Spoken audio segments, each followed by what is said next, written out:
નમસ્કાર અમારે સદાયને માટે આદરણીય અમારા વંદનીય એવા પેન્શનર મિત્રો, નિવૃત્ત કર્મચારી મિત્રો, ભાઈઓ તથા બહેનો, સ્વાગત છે આપ સૌનું આપણી આ યુટ્યુબ ચેનલ ભાવેશ મકવાણા ન્યૂઝમાં।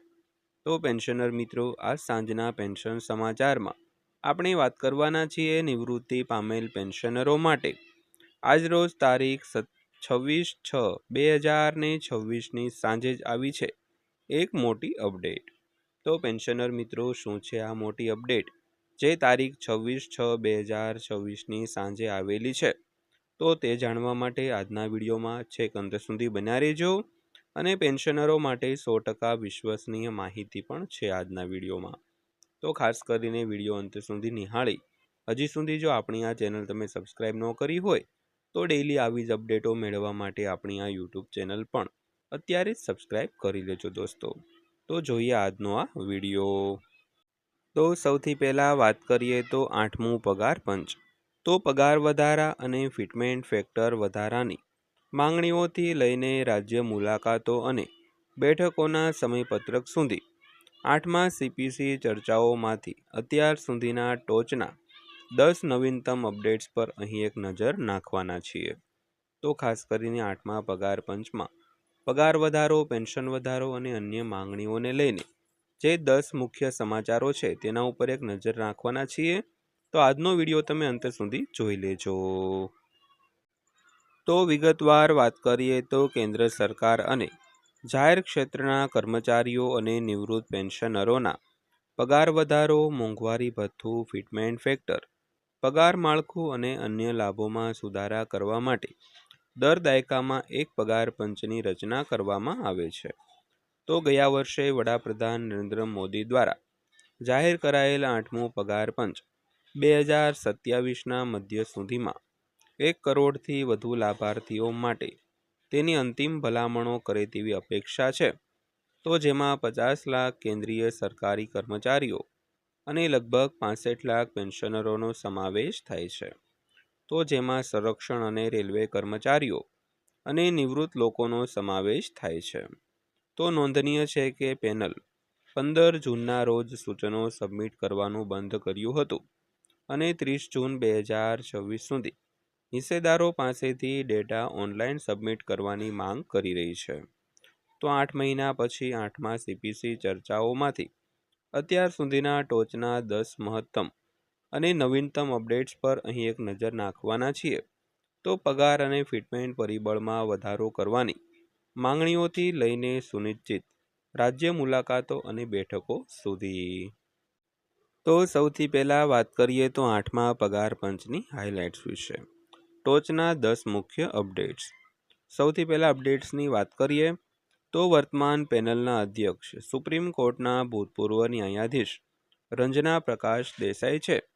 તો પેનલના અન્ય સભ્યોમાં કમિશનના સભ્ય તરીકે પ્રધાનમંત્રીની આર્થિક સલાહકાર પરિષદના સભ્ય, નાણાં વિભાગના કાર્યકારી પ્રોફેસર પુલક ઘોષ અને સભ્ય સચિવ તરીકે ભૂતપૂર્વ IAS પંકજ જૈનનો સમાવેશ થાય છે।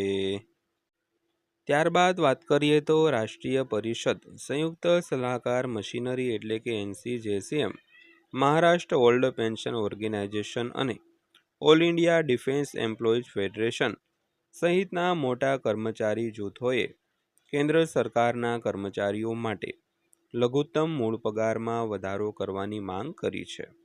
તો NCJCMએ 69,000, મહારાષ્ટ્ર ઓલ્ડ પેન્શન ઓર્ગેનાઇઝેશને 65,000 અને ઓલ ઇન્ડિયા ડિફેન્સ એમ્પ્લોઈઝ ફેડરેશને ₹69,000ના પગારની માંગ કરી છે। તો ત્યારબાદ વાત કરીએ તો ત્રણેય મોંઘવારી ભથ્થા માટે નીચેની માંગણીઓ પણ કરી છે। તો NCJCMએ ફુગાવા સંકળાયેલ વેતન મોડલ તેમજ મહારાષ્ટ્ર ઓલ્ડ પેન્શન ઓર્ગેનાઇઝેશને ન્યૂનતમ 4% DA વધારો પ્લસ 50% DAનું મર્જર। તો ઓલ ઇન્ડિયા ડિફેન્સ એમ્પ્લોઈઝ ફેડરેશને ફુગાવાની સમાયોજિત વળતરની માંગણીઓ પણ કરી છે। ત્યારબાદ વાત કરીએ તો આ દરમિયાન ઇન્ડિયન રેલવે ટેકનિકલ સુપરવાઇઝર્સ એસોસિએશને એટલે કે IRTSએ માંગ કરી છે કે આધુનિક આર્થિક પરિબળોને આધારે લઘુત્તમ પગાર ₹52,600 કરવામાં આવે અને વિવિધ ફિક્સેશન પરિબળો આપવામાં આવે તો જ્યારે રેલવે સિનિયર સિટીઝન્સ વેલફેર સોસાયટીએ 1/1/2026ના ભાવ સૂચક આંકને આધારે લઘુત્તમ પગારની ગણતરી કરવાની માંગ કરી છે. ત્યારબાદ વધુમાં IRTSએ જણાવ્યું હતું કે રેલવે મંત્રાલયમાં સલામતી શ્રેણીની પોસ્ટ માટે સ્તર 6 પર ફિટમેન્ટ ફેક્ટરનું ઉચ્ચ ઇન્ડેક્સિંગ અનુસરવું જોઈએ. તો તેણે 2.92, 3.50 અને 3.80ના ફિટમેન્ટ ફેક્ટર સૂચવ્યા છે. ત્યારબાદ વાત કરીએ તો 8મા CPCએ એપ્રિલ, મે, જૂન અને જુલાઈમાં કર્મચારી પ્રતિનિધિ જૂથો, યુનિયનો અને હિસ્સેદારોને મળવા માટે અનેક રાજ્યો મુલાકાતો ગોઠવી છે. તો જેમાં રાજ્યો અને કેન્દ્રશાસિત પ્રદેશોમાં વધુ બેઠકોનું આયોજન કરવામાં આવ્યું હતું. તો આગામી બેઠકો અનુક્રમે 6 અને 7 જુલાઈ અને 9 થી 10 જુલાઈના રોજ ભુવનેશ્વર, ઓડિશા અને કોલકાતા, પશ્ચિમ બંગાળ ખાતે સંબંધિત હિસ્સેદારો સાથે ચર્ચા કરવા માટે સુનિશ્ચિત થયેલ છે. તો નિમણૂક વિનંતીઓ કરવાની અંતિમ તારીખ 15 જૂન હતી. ત્યારબાદ વાત કરીએ તો સમિતિએ 15 જૂને મેમોરેન્ડમ માટે સબમિશન વિન્ડો બંધ કરી હતી, જે 30 એપ્રિલથી 30 મે 2 વાર લંબાવવામાં આવી હતી. તો આ પ્રક્રિયા આ વર્ષે 5 માર્ચે શરૂ થઈ હતી. તે હજુ પણ રસ ધરાવતા પક્ષો પાસેથી 30 જૂન સુધીમાં તેની વેબસાઇટ માટે આપેલ link https://cpc.government.in/scpc online data portal દ્વારા ડેટા સબમિશનની માંગ કરી રહી છે. તો ત્યારબાદ વાત કરીએ તો કમિશનમાં કરાર આધારિત સલાહકાર તરીકે ખાલી જગ્યાઓ ભરવા માટે સંપૂર્ણ સમય અને અંશ સમયની ભૂમિકાઓ નિશ્ચિત સમયગાળા માટે છે. તો લાયક ઉમેદવારો પાસેથી અરજીઓ પણ મંગાવવામાં આવી છે. તો બધી ભૂમિકાઓ ભરાઈ જાય ત્યાં સુધી અરજીઓ ખુલ્લી રહેશે. તો પેનલમાં સલાહકાર ભૂમિકાઓ માટે કુલ 20 ખાલી જગ્યાઓ છે, જેમાં વિવિધ અનુભવ સ્તરો અને પગાર ધોરણો 1 વર્ષના કરાર માટે અથવા તો કમિશનના કાર્યકાળ સુધી જે પણ ઓછું હોય તે માટે છે દોસ્તો. તો ત્યારબાદ વાત કરીએ તો સામાન્ય સમય રેખા મુજબ કમિશન 18 મહિનાની અંદર તેની અંતિમ ભલામણો જાહેર કરે તેવી અપેક્ષા છે.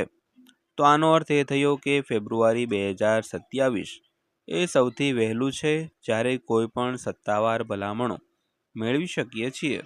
તો ઉલ્લેખનીય છે કે all India NPS employees federation અને national mission for old pension scheme ભારતના રાષ્ટ્રીય પ્રમુખ ડૉક્ટર મનજીતસિંહ પટેલે ઇન્ડિયા ટુડેને જણાવ્યું હતું કે નવી જાહેરાત આવતા વર્ષે એપ્રિલમાં અથવા તો નવા નાણાકીય વર્ષની શરૂઆતમાં આવી શકે છે.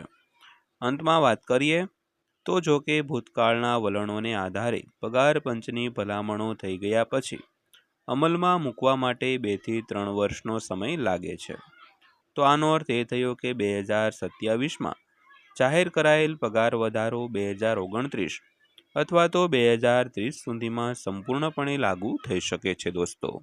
તો દોસ્તો આ હતી આજની માહિતી પસંદ આવી હોય, વિડીયો સારો લાગ્યો હોય તો વિડીયોને એક લાઇક કરજો અને રોજે રોજ આવા જ વિડીયો જોવા માટે આપણી આ ચેનલ સબસ્ક્રાઈબ કરી લેજો.